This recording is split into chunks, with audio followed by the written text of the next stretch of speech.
I'm with Joe Tittle. Joe Tittle's a member at Elev8, and he's been a member for a long time, and somebody I really respect and trust. Where do you want me to start? Joe Tittle. I'm a family nurse practitioner. I've actually been a nurse for around 27 years. I've been a nurse practitioner now for 15. I have work in a private practice. It's primary care. We're the ones everybody come to for their most basic questions. That's Eastside Family Medical Center. Yes. Eastside, Family Care Center. Eastside Family Care Center. And just so you guys know, it's over on Zaragoza and what is that? Zaragoza and like 375 area-ish? Montwood. Montwood. Okay, Yeah. cool.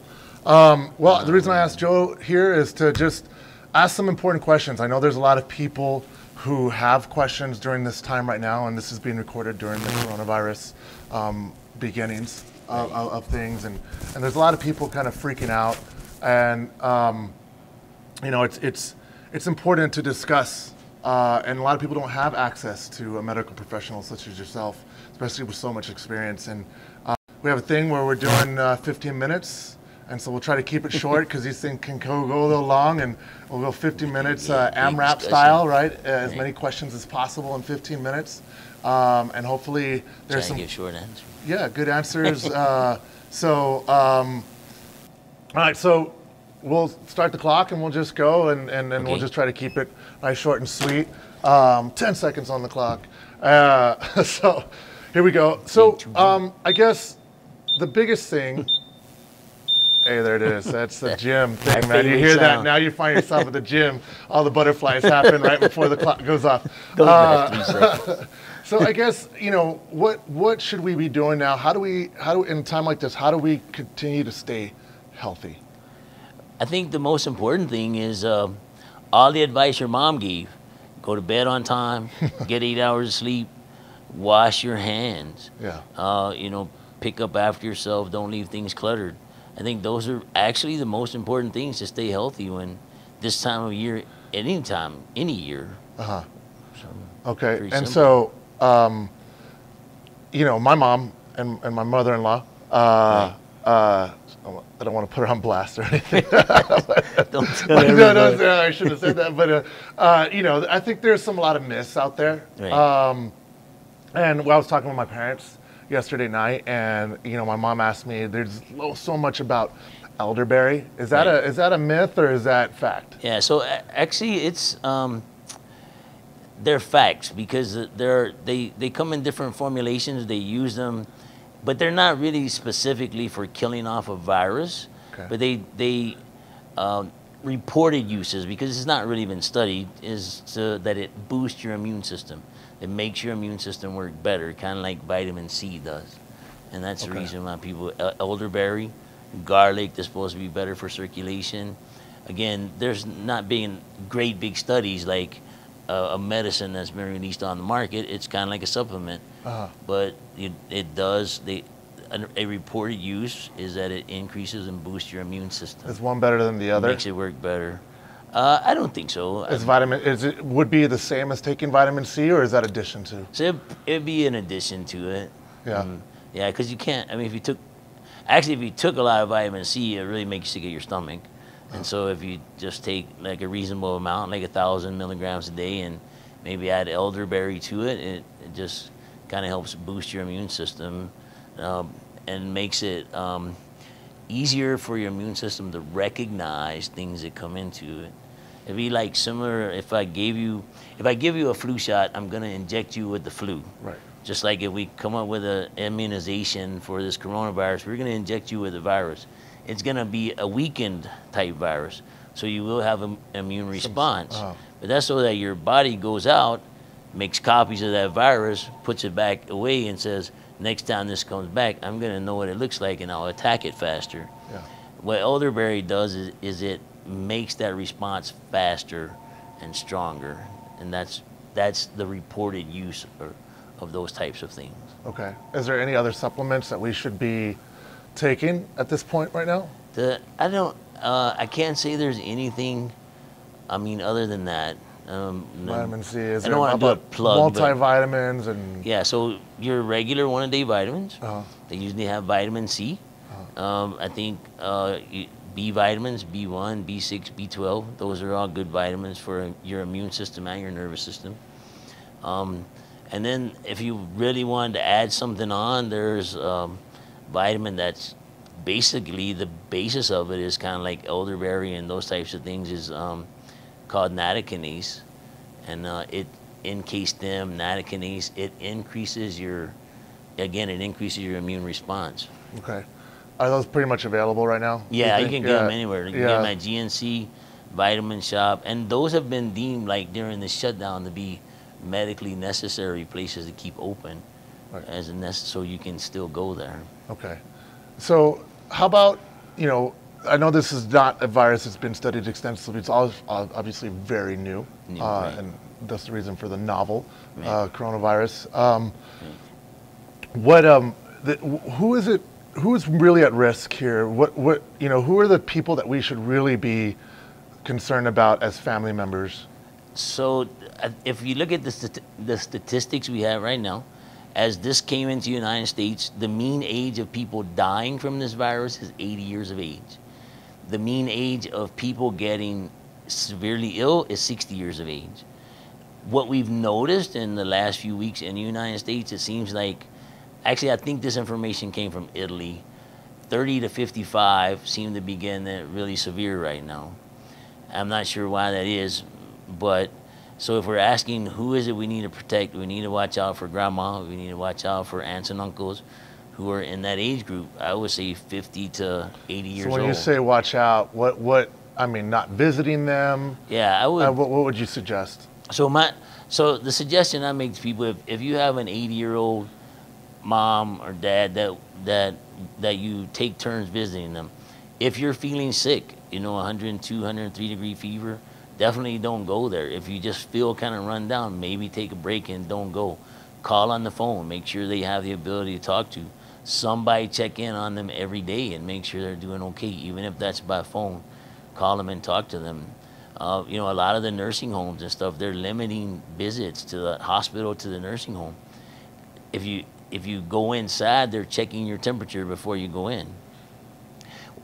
Probably one of the problems with that is this virus is like, they say you have the ability to spread it before you have symptoms.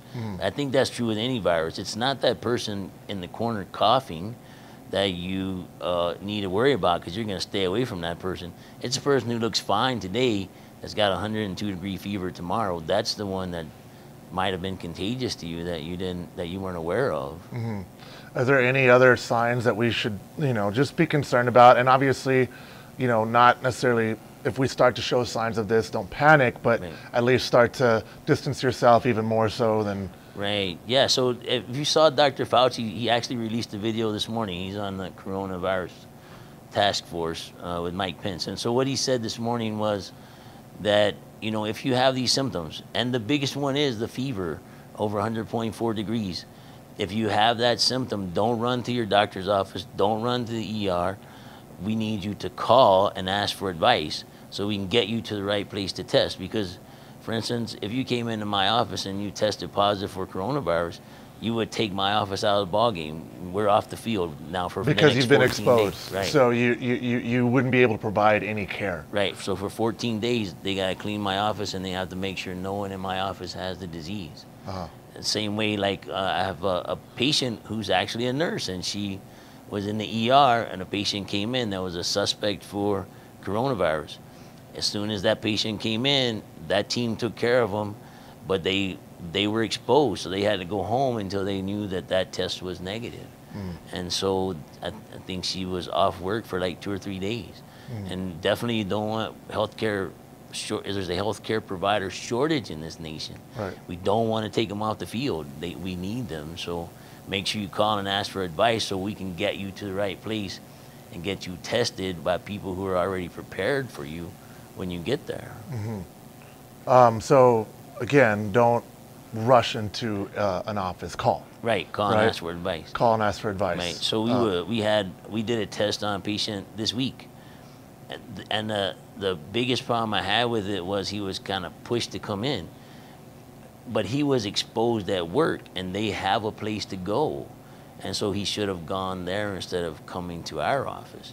And so, I mean, we have the test is turning around quickly, and so Do you thank have God he tests was at your negative. location? We have 3. 3. We have 2 now. 2 now. And they could be taken away. I mean, while they're still trying to get tests out to do tests on a broader scale, they're very limited. And if they say we got an outbreak over here at Las Palmas Hospital, they're going to take all the tests and they're going to move them over there. And there's not an outbreak there. If that were to happen, if that, don't, if that were to happen, yeah. that's where they would move the resources right now, because we're still limited somewhat. So doctor offices are open, right? And Are so I open, think that yes. was a concern. Are they closed? And chances are they're not. So if you need prescription for other medication, right? If you need prescription for something that has nothing to do with the flu or the virus for that matter, you know, you can still call, right? And get prescriptions delivered, and pharmacies are open. You know, you have your pulse on this community, El Paso, and that's the reason why I wanted to bring is, you know, what are your thoughts on, you know, just, you know, the community, you know, you understand the Hispanic and the family core value there. You know, do you give any advice to El Pasoans? You know, sometimes we're hard-headed, and as can many people be. You know, like what is your advice, just as somebody I respect and a medical professional, and you know? Yeah. So so the basic advice, as soon as I started hearing about coronavirus in the United States, the basic advice I started giving my patients was, make sure that at home you have supplies, that you have food, that you have enough medicine in case you get quarantined at home for 2 to 3 weeks. And that's a very basic advice I give everyone. If you, if you think you have symptoms, call us, talk to us on the phone.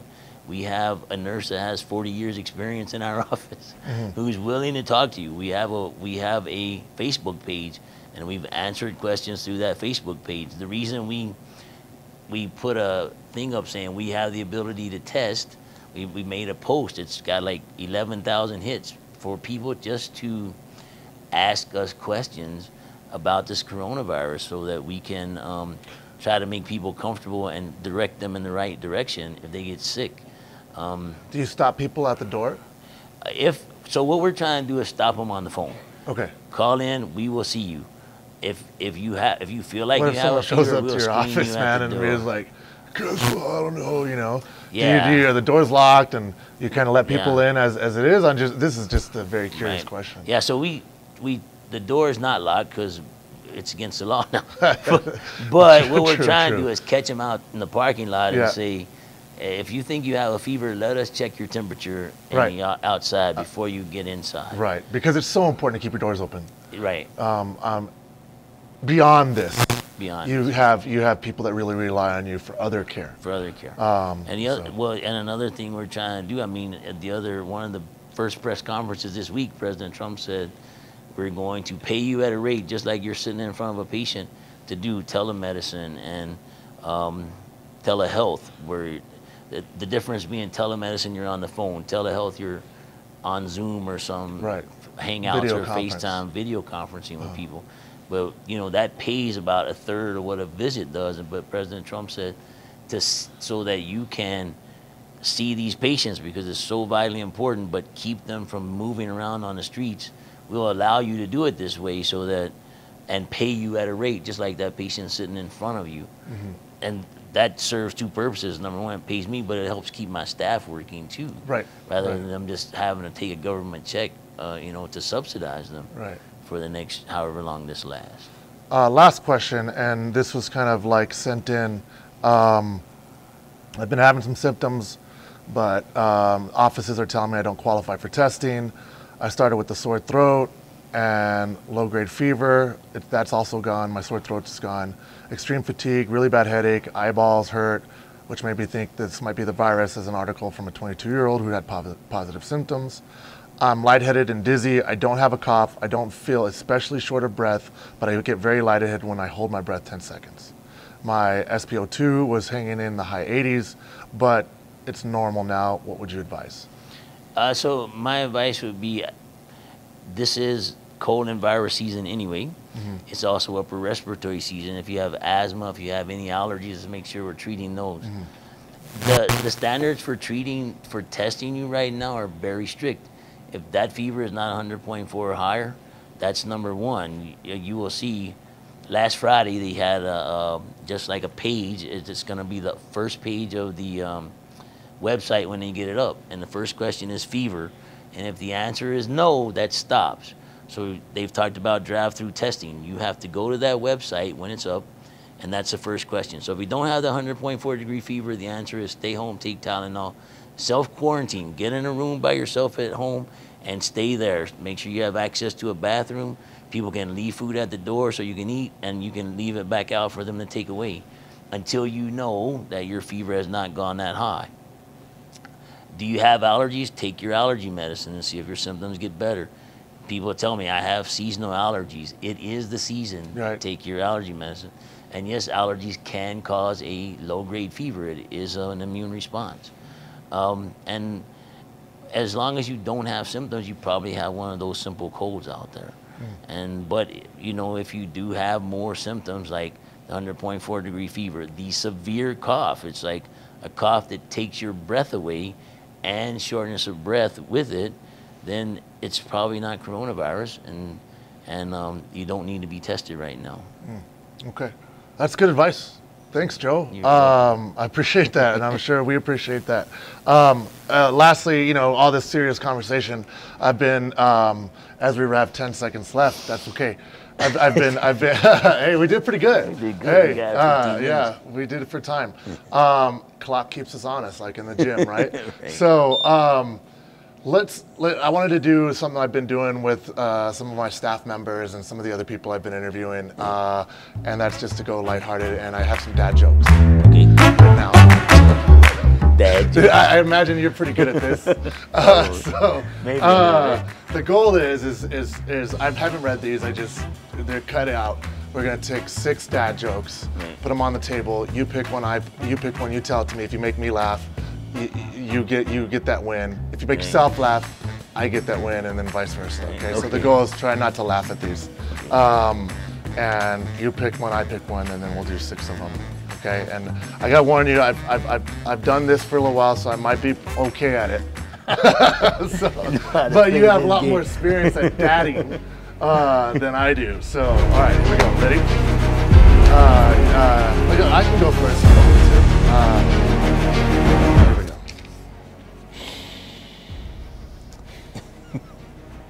Okay.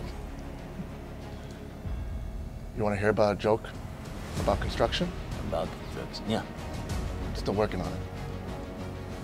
It's bad. Okay.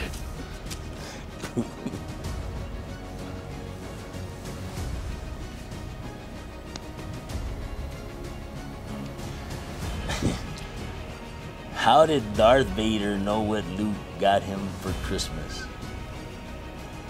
He felt his presence.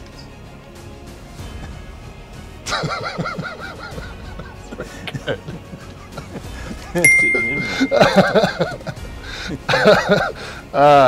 Darn it. Okay, there you go.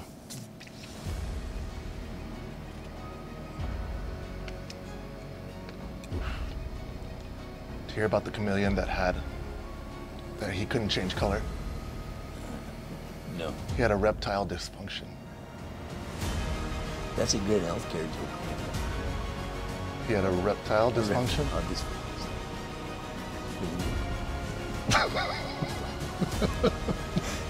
You can't not laugh at this. Okay.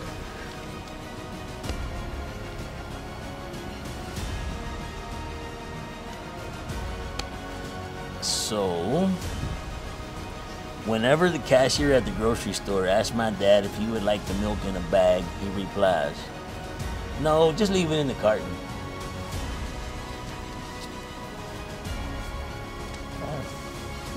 Dad joke. That is a dad joke.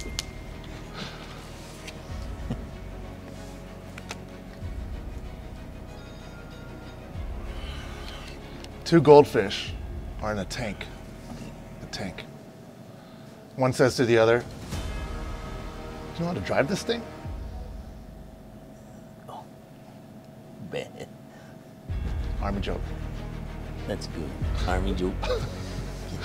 I was thinking to take from there. We already did those, huh? Yeah, we did. That's the last one. Let's see, this is good. Does anyone need an ark? I know a guy. The Noah guy. Yeah. Church joke. Cheers, Joe. Good. Joe, thanks very much. You're welcome. I'm not going to shake your hand for fear of backlash, but Like go crazy. yeah. So thanks so Breaking much. the rules. Yeah, we're 6 feet too, so I appreciate you. Thanks a lot, You're Joe. welcome. You're welcome. It was a pleasure. Yeah, I hope this Challenge helps. me a little bit. Okay. Make sure I'm paying attention. All right.